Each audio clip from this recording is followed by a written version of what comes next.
Pour bien comprendre ton problème, pour bien comprendre l'histoire et pouvoir répondre à la question. Tu as déjà vu plein de choses à faire.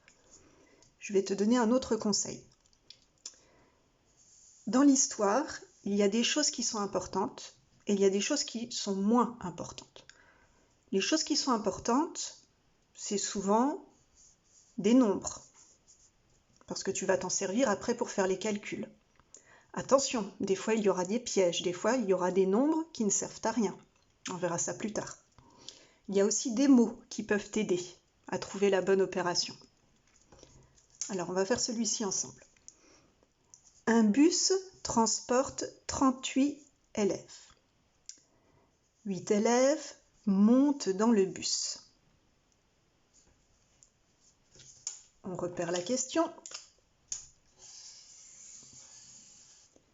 Combien y a-t-il d'élèves dans le bus maintenant? Je cherche le nombre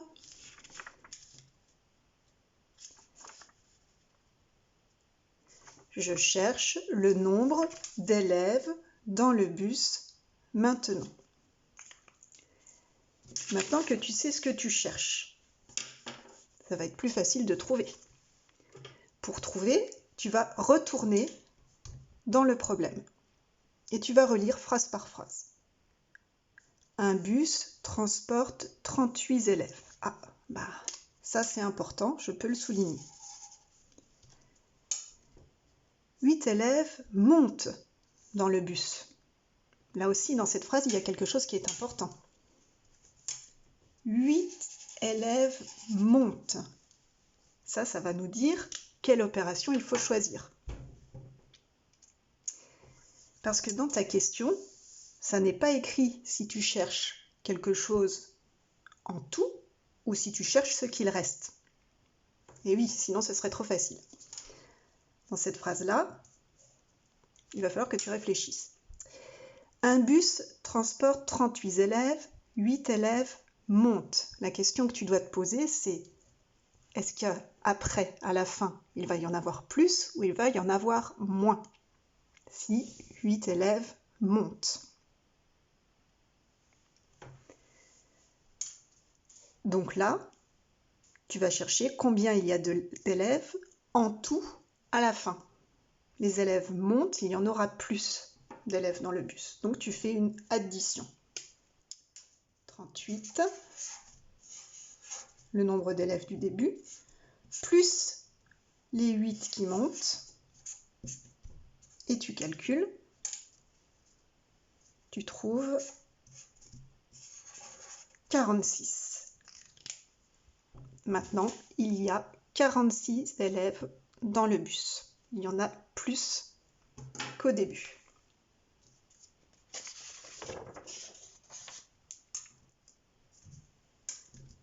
Dans un bouquet de fleurs, il y a 5 marguerites, 7 jonquilles et 6 coquelicots. Alors, si tu ne connais pas ce mot, coquelicot, si tu ne sais pas ce que c'est qu'une jonquille, une marguerite, je pense que tu sais ce que c'est. On en a déjà parlé. Tu peux quand même te dire que si c'est dans un bouquet de fleurs, les marguerites, les jonquilles, les coquelicots, ça ne peut être que des fleurs. Donc ce sont des noms de fleurs. On entoure la question. Combien de fleurs y a-t-il dans le bouquet?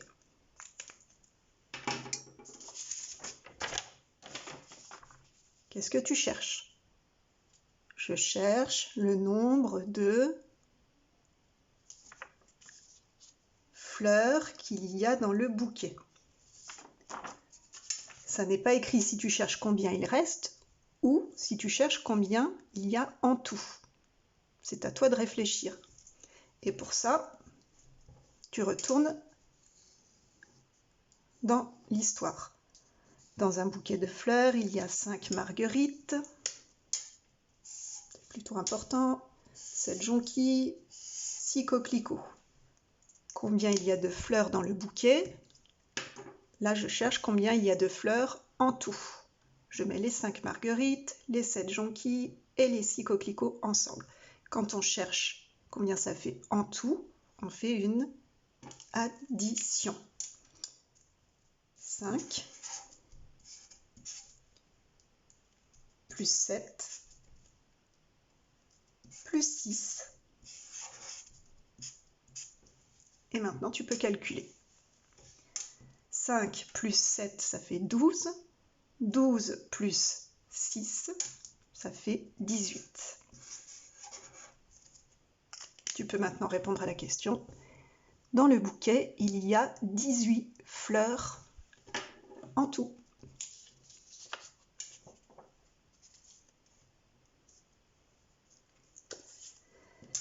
Un livreur a apporté 26 colis chez des clients le lundi. Le lendemain, il a livré 32 colis. Un livreur, si tu ne sais pas ce que c'est, je t'explique. Un livreur, c'est quelqu'un qui apporte des choses chez quelqu'un d'autre. C'est son travail. Il peut livrer, par exemple, avec un camion. Les colis, c'est ce qu'on reçoit à la maison, des objets qui sont emballés. Donc le livreur apporte des colis chez des clients. Les clients, ce sont les personnes qui ont payé pour acheter ces choses que le livreur va apporter. Un livreur a apporté 26 colis chez des clients le lundi. Le lendemain de lundi, tu sais ce que c'est? Le lendemain, il a livré 32 colis. Maintenant, la question. On la lit. Combien de colis a-t-il livré ces 2 jours-là? Tu peux répéter la question, tu peux la prendre. Et tu cherches à compléter la phrase. Je cherche le nombre de quoi?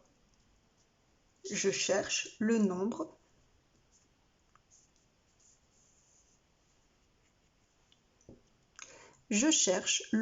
de colis qu'il a livrés ces 2 jours-là. Ces 2 jours-là. Quel jour? Tu retournes dans l'histoire. On parle de jours dans l'histoire. Ah, le lundi, le lendemain, mardi. Ah oui, ces 2 jours-là. Le lundi et le mardi. Donc tu cherches le nombre de colis qu'il a livrés le lundi et le mardi. Ça n'est pas écrit si tu dois chercher combien il y a de colis en tout ou si tu dois chercher combien il reste de colis.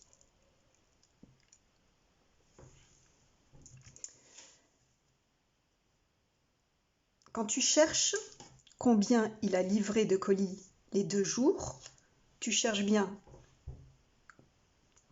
à mettre les 26 colis avec les 32 colis ensemble pour trouver combien il a livré en tout. Le lundi, ce qu'il a livré le lundi, ce qu'il a livré le mardi, combien ça fait en tout, ces 2 jours-là. Et quand on cherche combien ça fait en tout, on fait une addition. Je vais souligner ce qui est important. Un livreur a apporté 26 colis. Le lundi, ça c'était important puisqu'on nous demandait ces 2 jours-là. Le lendemain, il a livré 32 colis. Maintenant, je peux écrire le calcul. Les 26 colis plus les 32 colis du lendemain. Et je calcule. Je trouve 58. Il a livré 58 colis ces 2 jours-là.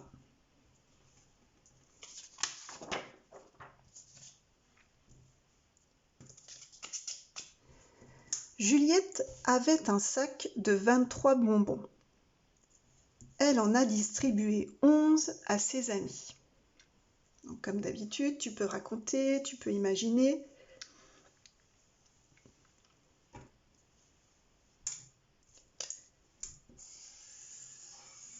On lit la question.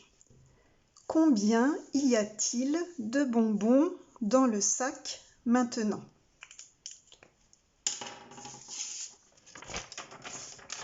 Combien y a-t-il de bonbons dans le sac maintenant? Je cherche le nombre de bonbons qu'il y a dans le sac maintenant. Je retourne dans mon histoire. Qu'est-ce qui est important? Juliette avait un sac de 23 bonbons. Ça, c'est important. Elle en a distribué 11. Distribué 11. Si elle a distribué 11 bonbons, c'est qu'elle les a donnés. C'est qu'elle ne les a plus. Le sac de 23, elle en a distribué 11. Donc là, tu cherches combien de bonbons il reste. Et quand tu cherches ce qu'il reste, tu fais une soustraction. Tu écris le nombre de bonbons du début. Tu enlèves les bonbons qu'elle a distribués.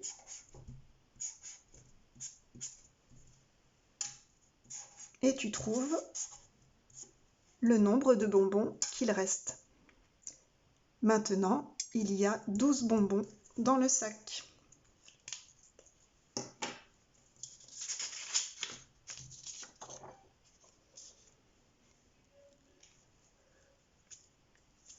Dernier problème pour s'entraîner. Un camion transporte 43 cartons. On décharge 7 cartons. Décharger les cartons, ça veut dire les descendre du camion. C'est le contraire de charger. On a vu que charger, c'était mettre dans le camion. Décharger, ça va être sortir du camion. Ma question. Combien de cartons le camion transporte-t-il maintenant? Apprends ta question. Combien de cartons le camion transporte-t-il maintenant? On cherche le nombre de quoi? Complète la phrase. Je cherche le nombre de camions. Non. Je cherche le nombre de cartons que le camion transporte maintenant. Je cherche le nombre de cartons. Je retourne dans mon histoire. Un camion transporte 43 cartons. Ah. On décharge 7 cartons. On décharge 7 cartons. Est-ce que je cherche combien ça fait en tout ou est-ce que je cherche combien il reste? J'ai mes 43 cartons et je décharge 7 cartons. Donc je les enlève du camion. Donc je cherche combien il reste. Et quand je cherche combien il reste, je fais une soustraction. J'écris le nombre du début.